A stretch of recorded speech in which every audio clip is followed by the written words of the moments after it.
Cost-efficient systems such as these easily refute the claim made by factory farm corporations that sows must be locked in crates.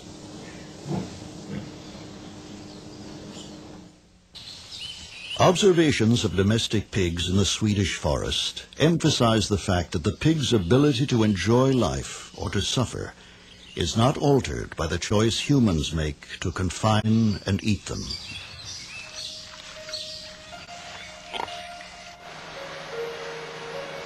Great Britain has joined Sweden in outlawing the chaining and crating of pregnant sows. But legislation is only one way to create change.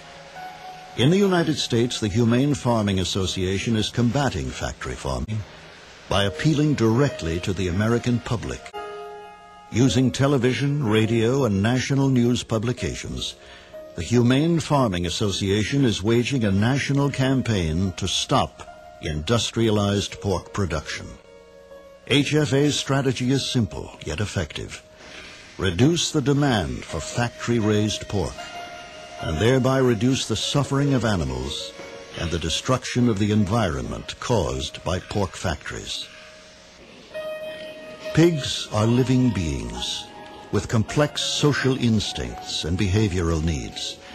They are not simply meat-producing machines. But unfortunately, that is how they're being treated. It doesn't have to be this way. And with your help, it won't be. Please join us.